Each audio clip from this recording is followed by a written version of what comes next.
శనివారం పారాయణ శ్రీ గురు చరిత్ర అధ్యాయం 25. ఓం శ్రీ గణేశాయ నమః. ఓం శ్రీ సరస్వత్యే నమః. ఓం శ్రీ గురుభ్యో నమః. శ్రీగురుడు అక్కలకోట స్వామిలాగా విద్యా గర్వాంధులైన పండితులకు గర్వభంగం చేయడానికి అంత్యజుని చేత వేదం చదివిస్తారు. ఈ కుపండితులు వేద విప్రనిందలో యవనరాజు చేతిలో కీలుబొమ్మలయ్యారు. వీరిని నిగ్రహించడానికి సన్యాస ధర్మాన్ని అతిక్రమించి శాస్త్రవాదంలో వారిని ఓడించవచ్చో లేదో తెలియని శిష్యుని కోరికపై శ్రీగురుడు తమ ఆశ్రమ ధర్మం అతిక్రమించకుండానే వారిని నిగ్రహించడం వారి ధర్మదక్షతకు సర్వసమర్థతకు నిదర్శనం. అట్టి ధర్మ సందేహం కలిగినప్పుడు సత్శిష్యుడు సద్గురును శరణు పొందాలని సూచన. ఎంత సోత్రియత పాండిత్యము కూడా ధనకీర్తి కాంక్ష వలన వ్యర్థమే కాక అరిష్టప్రదమని తెలియాలి. సమర్థ సద్గురు సమాగమం వలన గాని శ్రోత్రియత పాండిత్యము సార్థకం కావన్నమాట.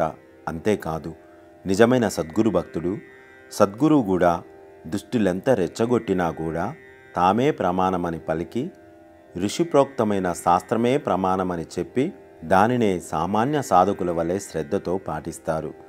సద్గురువు చెప్పిన వేదస్థుతి రూపమైన ఈ 25, 26, 27 అధ్యాయాలు పాఠకులకు పవిత్రతను, నిరహంకారాన్ని, సద్గురువుపై భక్తిని పెంపొందిస్తుంది.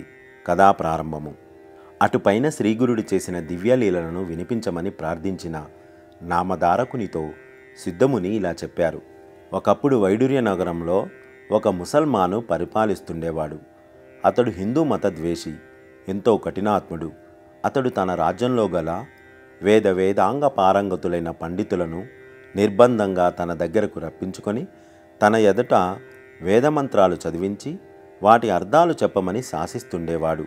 అందుకు అంగీకరించని వారికి ధనాశ చూపుతుండేవాడు. అయినప్పటికీ కొందరు శిష్టాచారపరులు అలా చెయ్యడం తమ వల్ల కాదని చెప్పి నిరాకరించేవారు. కొందరు నికృష్టులు మాత్రం అతడిచ్చే సంభావనలను ఆశించి వైదిక ధర్మాలకు విరుద్ధంగా అతని ఎదుట వేదార్థము చెబుతుండేవారు. యజ్ఞకాండలోని అంశాలు వారి నుండి విని ఆ దుష్టుడు యజ్ఞాలలో పశుహింస చేసే బ్రాహ్మణులు ఇతరులు చేసే జీవహింసను నిందించడం తగదని అవహేళన చేస్తుండేవాడు. అలా వేదార్థం చెప్పిన వారికి తన చేతికొచ్చినంత సంభావనలు ఇస్తుండేవాడు. ఆ సంగతి విని ధనాశపరులెందరో అతని మెప్పును కోరి అతని వద్దకు తమకై తామే వచ్చి వేదార్థం చెప్పసాగారు. ఒకనాడు ఉత్తరాది నుండి వేద పండితులైన బ్రాహ్మణులిద్దరూ వచ్చి ఆ రాజును దర్శించి, రాజా, సకల విద్యలలోనూ మాకు సాటి అయిన వారు ఎక్కడా లేరు. మేము దేశంలోని పండితులను శాస్త్రవాదంతో ఎదుర్కొని జయించడానికి బయలుదేరాము.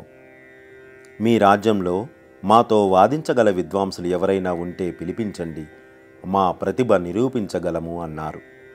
పరాయి మతాన్ని కించపరచడానికి మరొక మంచి అవకాశం లభించిందని తలచి ఆ రాజు వెంటనే నగరంలో దండోరా వేయించి నాటి మధ్యాహ్నం సభ ఏర్పాటు చేయించి ఆ పండితులను వాదంలో ఓడించిన వారికి గొప్ప బహుమానాలు ఇవ్వగలనని, ఓడిన వారిని దండించగలనని ప్రకటించాడు. అటువంటి బహుమానాలను ఆశించి మన వేదశాస్త్రాలను ఆ దుష్టుల ఎదుట వల్లించడం ఇష్టపడని శిష్టాచారులు కొందరు తమకంతటి సామర్థ్యం లేదని చెప్పి తప్పుకున్నారు. మరికొందరు నిండు సభలో తమకు అవమానం జరుగుతుందని భయపడి ముందుకు రాలేదు. వీరంతా ఆ కుపండితులకు జయపత్రాలు ఇచ్చివేయక తప్పలేదు. అప్పుడు ఆ రాజు ఆ కుపండితులిద్దరికీ వస్త్రాలు, ఆభరణాలు, భారీ ఎత్తున కానుకలు బహుమానమిచ్చి ఏనుగు నెక్కించి మేళ తాళాలతో ఊరేగించాడు. వారికొక అగ్రహారం కూడా ఇచ్చాడు. వేద పండితులను వేద పండితులే కించపరచడం ఆ రాజుకు వినోదమైంది. అంతటితో ఆ పండితులిద్దరూ మరింత గర్వించి ఆ నగరంలోని విద్వాంసులందరినీ నోటికి వచ్చినట్లు దూషించసాగారు. ఒకనాడు వారు రాజుతో, అయ్యా, మా పాండిత్యము, మా ప్రతిభ ఇక్కడంతా తెలిసిపోవడం వలన ఇక్కడ మాతో వాదానికి ఎవరూ ముందుకు రావడం లేదు. కానీ వాదన లేకుంటే మేము చేసే పరిశ్రమ వలన ప్రయోజనమేమిటి? కనుక మీరు సెలవిస్తే మేము ఈ రాజ్యమంతటా సంచారం చేసి పండితులందరితో వాదించదలిచాము. మీరు అనుమతిస్తే అలా దిగ్విజయం చేసి వారి నుండి జయపత్రికలు తీసుకురాగలము అని చెప్పారు. రాజు అందుకు అంగీకరించి వారిని సగౌరవంగా సాగనంపాడు. వారు ఏనుగులనెక్కి దక్షిణ దిశగా బయలుదేరి ఊరూరా తిరిగి జయపత్రికలు పొందసాగారు. వాళ్ళిద్దరూ ప్రజల జయజయ ధ్వానాలతో పర్యటిస్తూ ఒకరోజు కుమసి గ్రామానికి వచ్చారు. అచట త్రివిక్రమ భారతి వేదాంగ పారంగతుడని విని ఆయనను దర్శించి, ఏమయ్యా, నీవు వేదజ్ఞుడవైతే మాతో వాదించు, లేకుంటే ఓటమి అంగీకరిస్తూ మాకు జయపత్రమైన ఇవ్వు అన్నారు. అందుకు త్రివిక్రమ భారతి, అయ్యా, నాకు వేదం రాదు, వచ్చి ఉంటే నేను కూడా మీలాగే రాజసన్మానాలు అందుకుంటూ భోగాలు అనుభవించేవాడినే గదా. నేను ఈ అరణ్యంలో ముక్కు మూసుకొని కాలక్షేపం చేస్తున్న భిక్షువును. నాలాంటి వాడిని జయించినా మీకు వచ్చేది ఏమీ లేదు. మీరు నాతో వాదించడం కేవలం పిచ్చుక మీద బ్రహ్మాస్త్రం వేసినట్లే అవుతుంది అని చెప్పాడు. ఆ పండితులు, అయ్యా, మాతో వాదించగలవారు మాకెక్కడా కనిపించలేదు, కనుకనే మాకు లెక్కలేనన్ని జయపత్రాలు లభించాయి. అలాగే నీవు కూడా ఒకటి రాసివ్వు, లేదా మాతో వాదించు అని పట్టుబట్టారు.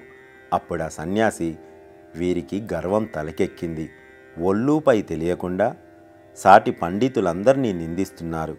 వీరికి బుద్ధి చెప్పడానికి నా గురుదేవులే సమర్థులు, వారి దగ్గరికి వీరిని తీసుకుపోతాను అని ఆలోచించుకొని వాళ్ళతో ఇలా అన్నాడు.